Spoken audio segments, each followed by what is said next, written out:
मानव इतिहास की शुरुआत डर से हुई थी। भूख का डर, बीमारी का डर और हिंसा का डर। हजारों साल तक इंसान की जिंदगी इन्हीं तीन समस्याओं के इर्द गिर्द घूमती रही। कभी सूखा पड़ता था, कभी महामारी फैलती थी और कभी युद्ध सब कुछ तबाह कर देता था। इंसान ने देवताओं से प्रार्थना की, पूजा की, बलि दी, लेकिन फिर भी मौत हर तरफ मौजूद रही। लेकिन आज 21वीं सदी में खड़े होकर जब हम पीछे देखते हैं तो एक चौंकाने वाली सच्चाई सामने आती है। इतिहास में पहली बार इंसान ने इन तीनों दुश्मनों पर काफी हद तक काबू पा लिया है। आज दुनिया में ज्यादातर लोग भूख से नहीं मरते, बल्कि ज्यादा खाने से बीमार होते हैं। बीमारियां अब ईश्वरीय श्राप नहीं मानी जाती, बल्कि मेडिकल समस्या समझी जाती हैं। और युद्ध, जो कभी जिंदगी का सामान्य हिस्सा था, अब ज्यादातर देशों के लिए अकल्पनीय बन चुका है। आज इंसान सुबह उठकर ये नहीं पूछता कि वो जिंदा रहेगा या नहीं। आज सवाल बदल गया है। अब सवाल ये है कि जिंदगी के साथ किया क्या जाए। जब हजारों साल तक इंसान सिर्फ जीवित रहने की लड़ाई लड़ता रहा, तब उसके सपने सीमित थे। लेकिन अब जब जीवित रहना लगभग तय हो चुका है, तब इंसान के सपने भी बदल रहे हैं। अब लक्ष्य सिर्फ जीना नहीं है, बल्कि बेहतर, लंबा और शायद हमेशा जीना है। यहीं से एक नया युग शुरू होता है। एक ऐसा युग जहां इंसान खुद को प्रकृति की सीमाओं से ऊपर उठाने की कोशिश करता है, जहां वो खुद को सिर्फ होमो सेपियंस नहीं, बल्कि होमो ड्यूस यानी ईश्वर जैसा बनाने का सपना देखने लगता है। पहले भूख इंसान की सबसे बड़ी समस्या थी।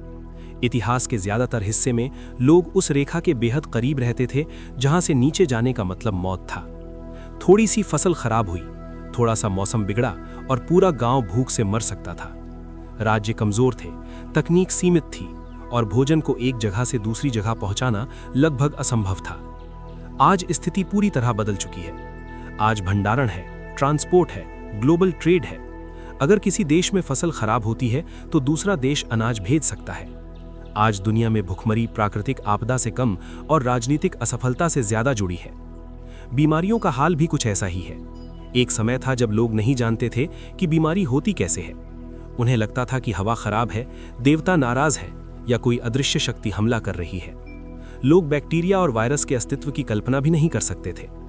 आज वही इंसान माइक्रोस्कोप से उन अदृश्य दुश्मनों को देख सकता है।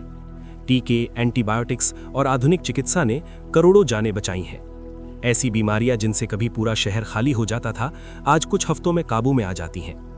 युद्ध की कहानी भी बदल चुकी है। इतिहास में ज्यादातर लोग ये मानकर जीते थे कि कभी भी पड़ोसी हमला कर सकता है। शांति सिर्फ युद्ध के बीच का छोटा सा अंतराल हुआ करती थी। लेकिन आज कई देशों के बीच युद्ध की कल्पना भी नहीं की जाती। पर यह शांति किसी नैतिक जागरण से नहीं आई। ये शांति आई परमाणु हथियारों के डर से, वैश्विक अर्थव्यवस्था से और ज्ञान आधारित दुनिया से। आज जमीन जीतने से ज्यादा फायदेमंद दिमाग जीतना है। आज युद्ध से ज्यादा मुनाफा सहयोग में है। तो जब भूख, बीमारी और युद्ध पीछे छूट रहे हैं, तब इंसान के सामने एक अजीब सा खालीपन पैदा हो रहा है। इतिहास खालीपन बर्दाश्त नहीं करता। अगर पुरानी समस्याएं हटती हैं तो नई समस्याएं जरूर आती हैं। इंसान अब पूछ रहा है, अब अगला लक्ष्य क्या है? इस सवाल का जवाब हमें तीन बड़े सपनों में दिखता है। पहला, मौत पर जीत। दूसरा, स्थायी खुशी। और तीसरा, खुद को ईश्वर जैसे स्तर पर अपग्रेड करना। मौत को हराने का सपना नया नहीं है, लेकिन पहले यह सपना धर्म और कहानियों तक सीमित था। आज यह सपना प्रयोगशालाओं में पल रहा है। आज मौत को रहस्य नहीं, तकनीकी खराबी माना जाता है। दिल रुकता है क्योंकि कोई प्रक्रिया फेल हुई। शरीर बूढ़ा होता है क्योंकि कोशिकाएं ठीक से रिपेल नहीं होती। अगर समस्या तकनीकी है तो समाधान भी तकनीकी हो सकता है। यही आधुनिक सोच है। यही सोच इंसान को जेनेटिक इंजीनियरिंग, नैनो टेक्नोलॉजी और आर्टिफिशियल इंटेलिजेंस की ओर ले जा रही है। आज वैज्ञानिक ये पूछ रहे हैं कि उम्र बढ़ती ही क्यों है? अगर कोशिकाएं रिपेयर हो सकती हैं तो शरीर हमेशा जवान क्यों नहीं रह सकता? लेकिन यहीं से गहरी समस्या शुरू होती है। अगर इंसान लंबा जीने लगे तो समाज कैसा होगा? नौकरियां, रिश्ते, राजनीति, सब कुछ बदल जाएगा। अगर कोई नेता 100 साल तक सत्ता में रहे तो बदलाव कैसे आएगा? और अगर अमरता सबको नहीं मिली, बल्कि सिर्फ अमीरों को मिली, तो दुनिया कैसी होगी? एक तरफ अमर लोग, दूसरी तरफ नश्वर लोग। क्या ये नई असमानता होगी? मौत के बाद दूसरा सपना है खुशी। हम मानते हैं कि ज्यादा पैसा, ज्यादा सुविधा और ज्यादा आजादी इंसान को खुश बनाएगी, लेकिन आंकड़े कुछ और ही कहानी कहते हैं। कई अमीर और सुरक्षित देशों में लोग पहले से ज्यादा खुश नहीं हैं। डिप्रेशन, तनाव और आत्महत्या बढ़ रही है। इसका मतलब है कि खुशी सिर्फ बाहरी परिस्थितियों से नहीं आती। इंसान के दिमाग की अपनी सीमाएं हैं। हो सकता है कि हम एक निश्चित स्तर से ज्यादा खुश हो ही ना सकें। तो सवाल उठता है, क्या हम दिमाग को ही बदल देंगे? क्या केमिकल्स, दवाइयों और एल्गोरिदम्स से खुशी को कंट्रोल किया जाएगा? यहीं से तीसरा सपना जन्म लेता है, खुद को ईश्वर जैसा बनाना। न सिर्फ लंबा और खुशहाल जीवन, बल्कि सुपर इंटेलिजेंस, सुपर बॉडी और सुपर कंट्रोल। इंसान अब प्रकृति का हिस्सा नहीं रहना चाहता, वो प्रकृति का डिजाइनर बनना चाहता है। यहीं से कहानी एक नए मोड़ पर पहुंचती है, जहां सवाल ये नहीं रह जाता कि हम क्या कर सकते हैं, बल्कि ये हो जाता है कि हमें क्या करना चाहिए। अब तक इंसान ने ये मान लिया है कि मौत कोई दैवी फैसला नहीं, बल्कि एक तकनीकी समस्या है, और हर तकनीकी समस्या का हल खोजा जा सकता है। यही आधुनिक सोच की नींव है। लेकिन जैसे ही इंसान मौत से लड़ने की बात करता है, एक और सवाल खड़ा हो जाता है। अगर मौत को टाल दिया जाए तो जिंदगी का मतलब क्या रह जाएगा? हजारों साल तक धर्म और दर्शन ने इंसान को सिखाया कि जिंदगी सीमित है, इसीलिए हर पल की कीमत है। मौत ने जिंदगी को अर्थ दिया। स्वर्ग, नर्क, पुनर्जन्म, ये सभी विचार मौत के इर्द गिर्द बने। लेकिन अगर मौत ही ना रहे या बहुत दूर खिसक जाए, तो क्या जिंदगी उबाऊ नहीं हो जाएगी? क्या इंसान हमेशा जीते जी थक नहीं जाएगा? ये डर नया नहीं है, लेकिन आज पहली बार ये डर कल्पना नहीं, बल्कि भविष्य की योजना बनता जा रहा है। आधुनिक विज्ञान उम्र को एक बीमारी की तरह देखता है। वैज्ञानिक कहते हैं कि बुढ़ापा कोई रहस्यमय प्रक्रिया नहीं, बल्कि कोशिकाओं के खराब होने का नतीजा है। अगर कोशिकाओं को रिपेयर किया जा सके, अगर डीएनए की गलतियों को ठीक किया जा सके, अगर अंगों को बदला जा सके, तो उम्र को धीमा किया जा सकता है। आज प्रयोगशालाओं में ये सब शुरू भी हो चुका है। Stem cell research, genetic editing और आर्टिफिशियल ऑर्गन्स धीरे धीरे उस दिशा में बढ़ रहे हैं जहां इंसान अपने शरीर को अपग्रेड कर सके। लेकिन हर तकनीक एक सवाल साथ लाती है। अगर इंसान अपनी उम्र बढ़ा सकता है, तो क्या ये सुविधा सबके लिए होगी या सिर्फ चुनिंदा लोगों के लिए? इतिहास गवाह है कि नई ताकतें पहले अमीरों के हाथ में जाती हैं। शुरुआत में सिर्फ राजा पढ़ सकते थे, फिर सिर्फ अमीरों के पास किताबें थीं, फिर कुछ देशों के पास तकनीक थी। अगर अमरता या लंबी उम्र भी ऐसी ही हुई, तो दुनिया दो हिस्सों में बढ़ सकती है। एक तरफ वे जो मरते नहीं, और दूसरी तरफ वे जो अब भी समय के गुलाम हैं। ये सिर्फ विज्ञान की नहीं, बल्कि राजनीति और नैतिकता की भी सबसे बड़ी चुनौती होगी। अब बात करते हैं खुशी की। इंसान हमेशा से खुश रहना चाहता है, लेकिन खुशी कभी भी पूरी तरह समझी नहीं गई। आज वैज्ञानिक खुशी को केमिकल्स में मापते हैं। डोपामीन, सेरोटोनिन, ऑक्सीटोसिन, ये सब दिमाग के रसायन हैं जो हमें अच्छा महसूस कराते हैं। अगर खुशी दिमाग के केमिकल से आती है, तो क्या इन्हें कंट्रोल करके इंसान को हमेशा खुश रखा जा सकता है? आज एंटी डिप्रेसेंट दवाइयां करोड़ों लोग लेते हैं। भविष्य में शायद ऐसी दवाइयां हों जो इंसान को दुख महसूस ही ना करने दें। लेकिन अगर दुख नहीं होगा, तो खुशी की पहचान कैसे होगी? अगर हर भावना को एडजस्ट किया जा सकता है, तो इंसान और मशीन में फर्क क्या रह जाएगा? यहाँ एक और गहरी समस्या छुपी है। अगर राज्य या कंपनियां ये तय करने लगें कि लोग कितना खुश रहें, तो आज़ादी का क्या होगा? शायद भविष्य में सरकारें ये कहें कि हम आपको दुखी होने की अनुमति नहीं दे सकते। क्या ये सुनने में अच्छा लगता है या डरावना? अब बात तीसरे और सबसे खतरनाक सपने की ओर बढ़ते हैं, खुद को ईश्वर जैसा बनाना। इंसान अब सिर्फ प्रकृति के नियमों को समझना नहीं चाहता, वो उन्हें दोबारा लिखना चाहता है। आर्टिफिशियल इंटेलिजेंस इंसान की सोच को चुनौती दे रहा है। ऐसे एल्गोरिदम बन रहे हैं जो इंसान से तेज सोचते हैं, ज्यादा याद रखते हैं और बिना थके काम करते हैं। अगर मशीनें हमसे बेहतर निर्णय लेने लगें, तो इंसान की भूमिका क्या रह जाएगी? पहले ताकत मांसपेशियों में थी, फिर हथियारों में आई, फिर ज्ञान में आई, अब ताकत डेटा और एल्गोरिदम में जा रही है। जो डेटा को कंट्रोल करेगा, वही भविष्य को कंट्रोल करेगा। यहां से एक नया विश्वास जन्म लेता है, डेटा को ईश्वर मानने का विश्वास। अगर हर चीज को डेटा में बदला जा सकता है, अगर इंसान भी एक बायोलॉजिकल एल्गोरिदम है, तो क्या जीवन सिर्फ इनपुट और आउटपुट का खेल है? कुछ लोग मानते हैं कि जिस दिन मशीनें हमें हमसे बेहतर समझने लगेंगी, उस दिन इंसान सत्ता खो देगा। ये सत्ता किसी युद्ध से नहीं जाएगी, बल्कि सुविधा के नाम पर चली जाएगी। हम धीरे धीरे निर्णय मशीनों को सौंप देंगे। कौन सा रास्ता चुनें, किससे शादी करें, कौन सी नौकरी करें, कौन सा इलाज लें। और एक दिन हम पूछेंगे भी नहीं, हम मान लेंगे कि मशीन बेहतर जानती है। यही वो मोड़ है जहां इंसान इतिहास का नायक नहीं बल्कि प्रयोग बन सकता है। पहले इंसान ने कहानियां बनाई और दुनिया को अर्थ दिया। अब मशीनें कहानियां नहीं, पैटर्न समझती हैं। उनके लिए भावना नहीं, सिर्फ सटीकता मायने रखती है। तो सवाल ये नहीं है कि हम ये सब कर सकते हैं या नहीं। सवाल ये है कि अगर हम कर सकते हैं तो क्या हमें करना चाहिए। यहीं से इंसान का भविष्य तय होगा। या तो वो तकनीक का मालिक बनेगा या धीरे धीरे उसका हिस्सा। इंसान सिर्फ शरीर नहीं है, इंसान कहानियों से बना है। अगर कोई बाहरी प्राणी पृथ्वी पर आए और पूछे कि इंसानों ने इस दुनिया पर राज कैसे किया, तो जवाब हथियार या दिमाग नहीं होगा, जवाब होगा कहानियां। हजारों साल पहले इंसान कमजोर था, न तेज दांत थे, न नुकीले पंजे, न मोटी खाल। लेकिन इंसान के पास एक अनोखी शक्ति थी। वो ऐसी बातें मान सकता था जो दिखाई नहीं देती थीं।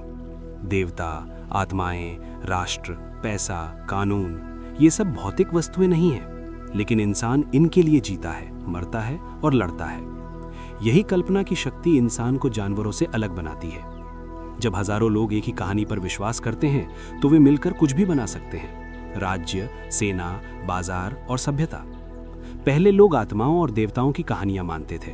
उन कहानियों ने समझाया कि बारिश क्यों होती है, बीमारी क्यों आती है और मौत क्यों जरूरी है। फिर आई एक नई कहानी, ईश्वर की इच्छा और नैतिकता की कहानी। धर्म ने इंसान को अर्थ दिया, बताया कि क्या सही है और क्या गलत, क्यों बलिदान देना चाहिए और क्यों नियमों का पालन करना चाहिए। लेकिन समय के साथ एक और कहानी जन्म लेती है, मानवतावाद। ये कहानी कहती है कि ईश्वर या ग्रंथ नहीं, बल्कि इंसान की भावना और अनुभव सबसे महत्वपूर्ण है। अब सही गलत का फैसला किताबें नहीं, बल्कि इंसान की अंतरात्मा करने लगी। आप क्या महसूस करते हैं, यही सच बन गया। मानवतावाद ने कला, विज्ञान, लोकतंत्र और मानवाधिकारों को जन्म दिया। इसने कहा कि हर इंसान की जिंदगी की कीमत है। इसी विचार से आधुनिक दुनिया बनी। लेकिन हर कहानी की एक उम्र होती है। आज वही मानवतावाद संकट में है, क्योंकि वो एक ऐसी मान्यता पर टिका है जो अब हिलने लगी है। मानवतावाद मानता है कि इंसान के पास स्वतंत्र इच्छा है, कि हम अपने फैसले खुद लेते हैं। लेकिन विज्ञान कुछ और ही कहानी सुना रहा है। न्यूरोसाइंस कहता है कि हमारे फैसले दिमाग में केमिकल और इलेक्ट्रिकल सिग्नल्स से बनते हैं। जेनेटिक्स कहती है कि हमारी पसंद, डर और इच्छाएं काफी हद तक हमारे डीएनए से तय होती हैं। अगर ऐसा है तो फ्री विल कहाँ है? अगर एक एल्गोरिदम आपके व्यवहार को आपसे बेहतर समझ ले तो वो आपसे बेहतर निर्णय भी ले सकता है। यहीं से मानवतावाद की नींव हिलने लगती है। अगर इंसान सिर्फ एक बायोलॉजिकल मशीन है तो उसकी भावनाओं को सर्वोच्च क्यों माना जाए? अगर डेटा आपकी इच्छाओं को माप सकता है तो आपकी भावना क्यों निर्णायक हो? यहीं से एक नई विचारधारा जन्म लेती है, डेटावाद। डेटावाद कहता है कि ब्रह्मांड डेटा का प्रवाह है और हर जीव एक एल्गोरिदम। जिस एल्गोरिदम के पास ज्यादा डेटा है वो बेहतर काम करेगा। तो क्यों ना हम अपने फैसले एल्गोरिदम को सौंप दें? आज हम ये पहले ही कर रहे हैं। हम गूगल से पूछते हैं कि क्या खरीदें, कहाँ जाएं, क्या देखें। धीरे धीरे हम अपनी समझ पर एल्गोरिदम से ज्यादा भरोसा करने लगते हैं। और यही सबसे बड़ा बदलाव है। पहले इंसान कहता था मैं महसूस करता हूं इसलिए मैं सही हूं। अब इंसान कह रहा है एल्गोरिदम जानता है इसलिए वही सही है। यही वो पल है जहां इंसान सत्ता खो सकता है। डेटावाद में नैतिकता नहीं होती, वहां अच्छा बुरा नहीं, सिर्फ कुशल और अकुशल होता है। अगर कोई सिस्टम ज्यादा प्रभावी है तो वही सही है। लेकिन सवाल ये है कि क्या प्रभावशीलता ही सब कुछ है? अगर एक एल्गोरिदम ये तय करे कि कौन ज्यादा उपयोगी है और कौन नहीं, तो मानव गरिमा का क्या होगा? इतिहास बताता है कि जब भी इंसान को नंबर में बदला गया है तो हिंसा बढ़ी है। लेकिन इस बार फर्क ये है कि आदेश कोई इंसान नहीं बल्कि मशीन दे सकती है और मशीन को पछतावा नहीं होता। अब कहानी एक निर्णायक मोड़ पर पहुंचती है। पुरानी कहानियां टूट रही हैं, नई कहानी अभी पूरी बनी नहीं है। इंसान दो रास्तों के बीच खड़ा है। एक रास्ता उसे देवता बना सकता है, दूसरा रास्ता उसे अप्रासंगिक। भविष्य तय नहीं है, लेकिन इतना तय है कि जो कहानी हम चुनेंगे वही हमारी किस्मत बनेगी। इंसान हमेशा किसी न किसी व्यवस्था पर भरोसा करता आया है, कभी देवताओं पर, कभी धर्म ग्रंथों पर, कभी राष्ट्र और कानून पर। अब भरोसे का केंद्र बदल रहा है। अब भरोसा डेटा पर किया जा रहा है। डेटा चुप रहता है, भावनाएं नहीं रखता, थकता नहीं और लगातार बेहतर होता जाता है। इसी वजह से इंसान धीरे धीरे अपने फैसले डेटा और एल्गोरिदम को सौंप रहा है। आज जब आप रास्ता चुनते हैं तो दिमाग नहीं, नेविगेशन ऐप बोलता है। जब आप कोई वीडियो देखते हैं तो आपकी पसंद नहीं, एल्गोरिदम तय करता है। जब आप कोई प्रोडक्ट खरीदते हैं तो रिव्यू और रैंकिंग आपकी जगह सोचते हैं। ये सब सुविधा के नाम पर हो रहा है, और सुविधा सबसे खतरनाक नशा होती है, क्योंकि जब कोई चीज़ आसान हो जाती है तो हम सवाल पूछना बंद कर देते हैं। यहीं से कंट्रोल खिसकता है। पहले इंसान मशीनें बनाता था, अब मशीनें इंसान के व्यवहार को ढाल रही हैं। डेटावाद ये मानता है कि अगर किसी चीज़ को मापा जा सकता है तो उसे बेहतर बनाया जा सकता है। दिल की धड़कन, नींद, भावनाएं, ध्यान, यहाँ तक कि प्यार भी सब डेटा बनते जा रहे हैं। और जिस दिन इंसान खुद को पूरी तरह डेटा में बदल देगा, उस दिन उसे समझना और कंट्रोल करना बेहद आसान हो जाएगा। ये कोई साजिश नहीं है, ये तर्क का सीधा नतीजा है। डेटावाद नैतिकता नहीं पूछता, वो सिर्फ पूछता है क्या ये सिस्टम बेहतर काम कर रहा है। अगर कोई सिस्टम बेहतर बीमारी पहचान ले तो डॉक्टर की राय क्यों ज़रूरी हो? अगर कोई सिस्टम बेहतर जीवन साथी चुन सके तो दिल की सुनने की क्या ज़रूरत? धीरे धीरे इंसान खुद को एक गलत और शोर भरा एल्गोरिदम मानने लगेगा और मशीन को ज़्यादा भरोसेमंद। यहीं से सत्ता का संतुलन बदलता है। लेकिन असली खतरा तब शुरू होता है जब एल्गोरिदम सिर्फ सुझाव नहीं बल्कि निर्णय लेने लगते हैं। अगर कोई सिस्टम तय करे कि कौन नौकरी के लायक है, कौन लोन के लायक है, कौन इलाज के लायक है और कौन नहीं, तो इंसान की भूमिका क्या रह जाएगी? और अगर ये सिस्टम खुद से सीखता रहे तो इंसान उसे समझ भी नहीं पाएगा। यहाँ से पारदर्शिता खत्म होती है। पहले फैसले इंसान लेता था तो गलती पर सवाल किया जा सकता था। अब अगर फैसला मशीन ले तो जवाबदेही किसकी होगी? कोड की, डेटा की, या उस इंसान की जिसने कभी वो सिस्टम बनाया था? अब बात करते हैं चेतना की, क्योंकि यही इंसान की आखिरी पहचान मानी जाती है। हम मानते हैं कि हम सोचते हैं, महसूस करते हैं और जागरूक हैं, इसलिए खास हैं। लेकिन क्या चेतना सच में कोई रहस्य है या ये भी बस कई प्रक्रियाओं का नतीजा है? कुछ वैज्ञानिक मानते हैं कि चेतना कोई जादू नहीं बल्कि जानकारी के प्रवाह का अनुभव है। अगर ऐसा है तो क्या मशीनें भी चेतना पा सकती हैं? अगर कोई सिस्टम दर्द को पहचान ले, खुशी को माप ले और प्रतिक्रिया दे तो क्या वो सचेत नहीं कहलाएगा? और अगर मशीनें सचेत हो गईं तो इंसान का विशेष दर्जा खत्म हो जाएगा। इतिहास में पहली बार इंसान खुद से बेहतर प्राणी बना सकता है, और यही सबसे बड़ा जोखिम है, क्योंकि विकास का नियम कहता है जो ज़्यादा सक्षम होता है वही आगे बढ़ता है।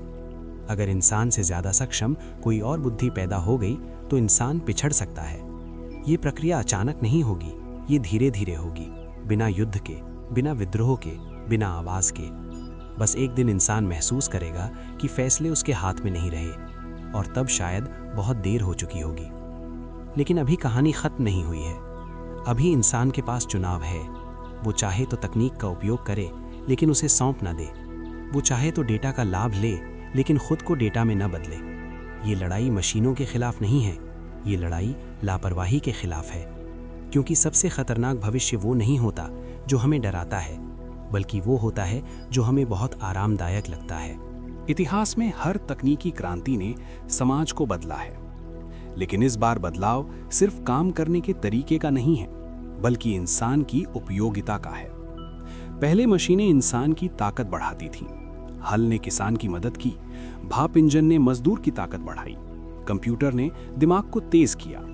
लेकिन अब मशीनें इंसान की जगह लेने लगी हैं। आर्टिफिशियल इंटेलिजेंस सिर्फ हाथों का काम नहीं कर रही, वो सोच का काम भी करने लगी है। ड्राइवर की जरूरत कम हो रही है, क्लर्क की जरूरत घट रही है, अकाउंटेंट, रेडियोलॉजिस्ट, अनुवादक, सबकी भूमिका हिल रही है।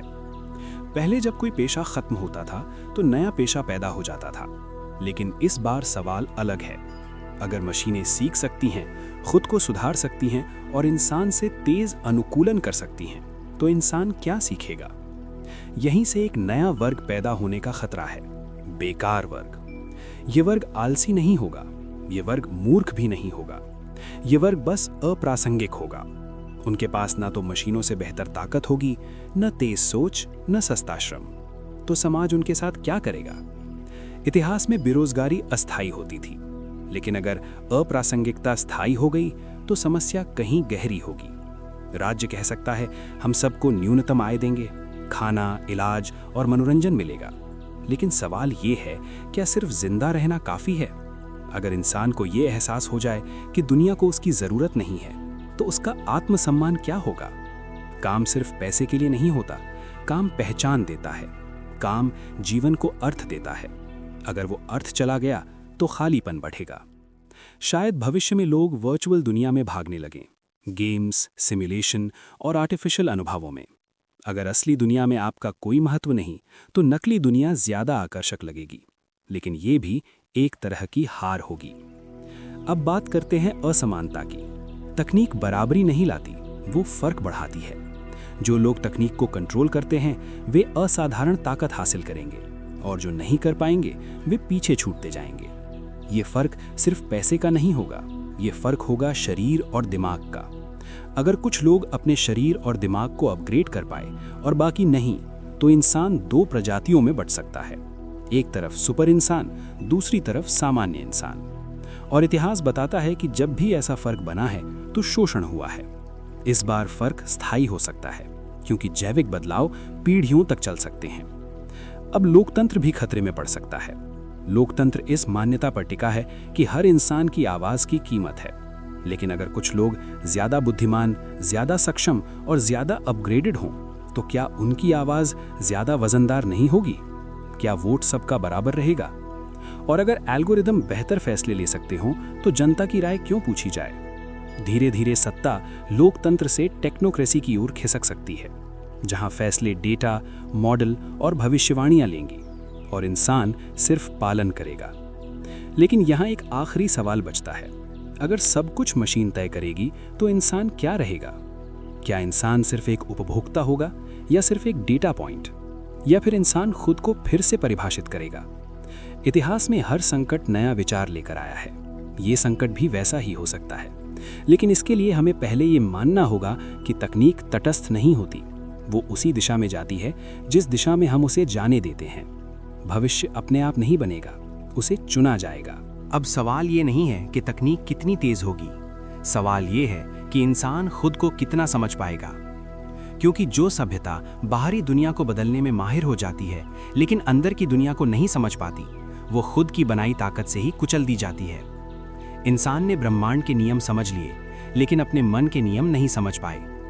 आज हमारे पास सूचना की कोई कमी नहीं है, लेकिन समझ की भारी कमी है। स्कूल और कॉलेज हमें सिखाते हैं कैसे काम करना है, कैसे कमाना है, कैसे प्रतिस्पर्धा करनी है, लेकिन कोई ये नहीं सिखाता कि दिमाग कैसे काम करता है, भावनाएं कैसे उठती हैं और इच्छाएं कैसे हमें नियंत्रित करती हैं।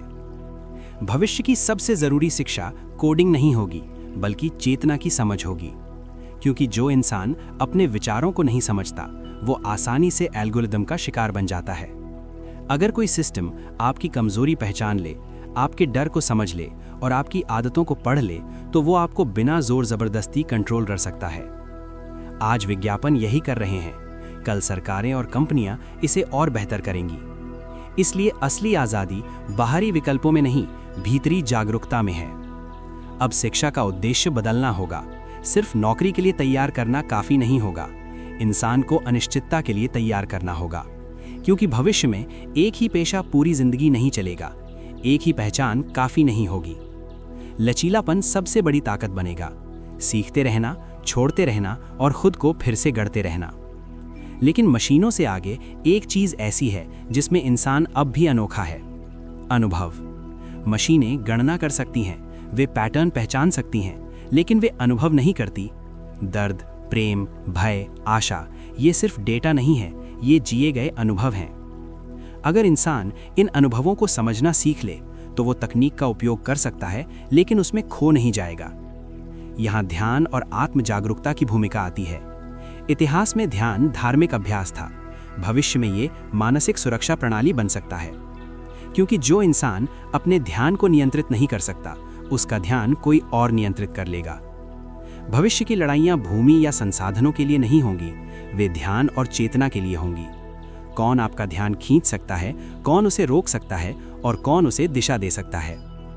अगर इंसान अपने ध्यान का मालिक बन जाए, तो वो किसी भी एल्गोरिदम से पूरी तरह नियंत्रित नहीं होगा। अब सवाल ये है, क्या समाज इस दिशा में जाएगा, या फिर वो आसान रास्ता चुनेगा? आसान रास्ता यही है, सब कुछ मशीनों पर छोड़ देना, निर्णय भी, जिम्मेदारी भी। लेकिन ये रास्ता धीरे धीरे इंसान को बच्चा बना देगा, और बच्चा खुद फैसले नहीं लेता। मुश्किल रास्ता ये है तकनीक के साथ चलना, लेकिन आंख बंद करके नहीं। नियम बनाना, सीमाएं तय करना, और सबसे जरूरी खुद को जानना। ये लड़ाई सरकार बनाम मशीन की नहीं है, ये लड़ाई जागरूकता बनाम आलस्य की है। अगर इंसान अपने अंदर झांकने से डरता रहा तो बाहर की दुनिया उसके लिए जेल बन जाएगी। लेकिन अगर इंसान अपने मन को समझ गया तो वही तकनीक उसे आज़ाद भी कर सकती है, क्योंकि सबसे बड़ी ताकत तेज दिमाग नहीं, जागृत दिमाग है। अब कहानी अपने सबसे संवेदनशील मोड़ पर पहुंच चुकी है। यहाँ सवाल तकनीक का नहीं, इंसान के चुनाव का है।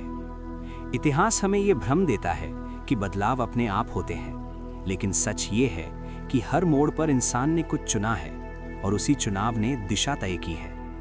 आज भी वही स्थिति है। तकनीक हमें मजबूर नहीं कर रही, वो हमें विकल्प दे रही है, और यही सबसे कठिन स्थिति होती है, क्योंकि मजबूरी में इंसान लड़ता है, लेकिन सुविधा में वो समर्पण कर देता है। अगर एल्गोरिथम हमें बेहतर सलाह दे तो हम उसे मान लेते हैं, अगर मशीन हमारी गलतियां कम कर दे तो हम उसे सत्ता सौंप देते हैं। धीरे धीरे हम ये भूल जाते हैं कि गलती करना भी इंसान होने का हिस्सा है। पूर्णता का सपना इंसान को धीरे धीरे खुद से दूर कर देता है। अब सोचिए, अगर भविष्य में एल्गोरिथम ये तय करे कि कौन सा जीवन सार्थक है, कौन सा रिश्ता उपयुक्त है, कौन सा विचार खतरनाक है, तो क्या इंसान सच में आजाद रहेगा? शायद वो सुरक्षित होगा, लेकिन क्या वो स्वतंत्र होगा? इतिहास में पहली बार सत्ता तलवार या बंदूक में नहीं, बल्कि कोड में छुपी होगी, और कोड चिल्लाता नहीं, वो बस काम करता है। यही वजह है कि भविष्य की तानाशाही शोर नहीं करेगी, वो आरामदायक होगी। लोग कहेंगे, हमें कभी इतनी सुविधा नहीं मिली, हमें कभी इतना सुरक्षित महसूस नहीं हुआ, और तभी सवाल पूछना बेवकूफ़ी लगेगा। लेकिन यहीं पर इंसान को रुकना होगा, क्योंकि जो समाज सिर्फ दक्षता को पूछता है वो करुणा खो देता है। जो समाज सिर्फ भविष्यवाणी पर भरोसा करता है वो संभावना खो देता है, और संभावना ही मानव स्वतंत्रता की जड़ है। अब सवाल ये नहीं है कि मशीनें क्या कर सकती हैं, सवाल ये है कि इंसान क्या नहीं छोड़ेगा। क्या इंसान निर्णय लेने का अधिकार छोड़ेगा? क्या वो गलती करने की आज़ादी छोड़ेगा? क्या वो अनिश्चितता स्वीकार करना छोड़ेगा? क्योंकि अनिश्चितता असुविधाजनक होती है, लेकिन वही विकास की जननी है।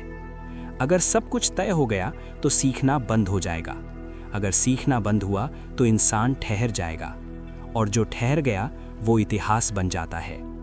फिर भी ये कहानी निराशा पर ख़त्म नहीं होती। इंसान ने पहले भी खुद की बनाई ताकतों से जीत हासिल की है। उसने आग को नियंत्रित किया, उसने परमाणु ऊर्जा को बांधा, उसने अपने भीतर की हिंसा को कानूनों में बदला। अब चुनौती इससे बड़ी है, लेकिन असंभव नहीं। अगर इंसान तकनीक को साधन माने, मालिक नहीं, अगर वो डेटा को मार्गदर्शक माने, भगवान नहीं, अगर वो अपने अनुभव को किसी भी एल्गोरिदम से ऊपर रखे, तो भविष्य अंधकार नहीं होगा। भविष्य ऐसा हो सकता है जहां मशीनें काम करें और इंसान अर्थ बनाए, जहां एल्गोरिदम गणना करें और करुणा करुणा लाए, जहां तकनीक शक्ति दे और चेतना दिशा। अंत में इंसान को यह तय करना होगा कि वो क्या बनना चाहता है, एक पूर्ण मशीन या एक अपूर्ण लेकिन जागरूक इंसान। ये चुनाव किसी प्रयोगशाला में नहीं होगा, ये चुनाव हर दिन, हर क्लिक, हर फैसले में होगा, और यही चुनाव इंसान को होमो ड्यूस बनाएगा या इतिहास का फुटनोट। इंसान की कहानी हमेशा आगे बढ़ने की रही है, लेकिन हर आगे बढ़ना सही दिशा में हो ये जरूरी नहीं। हजारों साल तक इंसान ने भूख, बीमारी और युद्ध से लड़ते हुए खुद को बचाया। अब पहली बार वो उस मुकाम पर पहुंचा है जहां सबसे बड़ा खतरा बाहर से नहीं, बल्कि उसके अपने भीतर से आ रहा है। हमने ताकत हासिल कर ली है। अब सवाल ये नहीं है कि हम क्या कर सकते हैं, सवाल ये है कि उस ताकत के साथ हम क्या करेंगे। अगर इंसान सिर्फ लंबी उम्र चाहता है तो वो पा सकता है, अगर वो सिर्फ सुविधा चाहता है तो वो मिल जाएगी, अगर वो हर फैसले से दर्द और जोखिम हटाना चाहता है तो मशीनें ये भी कर देंगी। लेकिन अगर उसने ये सब पा लिया तो शायद वो सब खो देगा जो उसे इंसान बनाता है। क्योंकि इंसान सिर्फ परिणाम नहीं है, इंसान प्रक्रिया है। गलतियां, संदेह, असफलताएं और फिर उनसे सीखना, यही इंसानी यात्रा है। अगर हर फैसला पहले से तय हो गया, अगर हर जोखिम हटा दिया गया, अगर हर भावना को केमिकल और डेटा में बदल दिया गया, तो जीवन सुरक्षित तो होगा, लेकिन क्या वो जिया हुआ जीवन होगा? भविष्य में सबसे बड़ी असमानता पैसे की नहीं होगी, वो चेतना की होगी। कुछ लोग अपने ध्यान, विचार और इच्छाओं के मालिक होंगे और बाकी लोग एल्गोरिथम के प्रवाह में बहते रहेंगे। ये फर्क किसी युद्ध से नहीं बनेगा, ये फर्क आराम और आलस्य से बनेगा। क्योंकि जब सब कुछ आसान हो जाता है तो इंसान सोचने से बचने लगता है। लेकिन इतिहास ये भी बताता है कि इंसान में एक अनोखी क्षमता है, जागरूक होने की क्षमता। जिस दिन इंसान अपने मन की चालों को पहचान ले, उस दिन कोई भी तकनीक उसे पूरी तरह नियंत्रित नहीं कर सकती। भविष्य का समाधान मशीनों को रोकना नहीं है, भविष्य का समाधान इंसान को जगाना है। ऐसी शिक्षा जो सिर्फ जानकारी न दे बल्कि समझ दे, ऐसी तकनीक जो सिर्फ शक्ति न दे बल्कि जिम्मेदारी भी दे, ऐसा समाज जो दक्षता के साथ साथ करुणा को भी महत्व दे। इंसान को देवता बनने की जरूरत नहीं है, उसे सिर्फ इतना करना है कि वो मशीन न बने। अगर इंसान अपनी चेतना को प्राथमिकता देता है तो तकनीक उसका विस्तार बनेगी, लेकिन अगर वो सुविधा को सर्वोच्च मान ले तो वही तकनीक उसकी जगह ले लेगी। भविष्य लिखा नहीं गया है, भविष्य डिजाइन हो रहा है, और उसका डिजाइन हर उस पल में बदलता है जब इंसान सोचता है या सोचने से बचता है।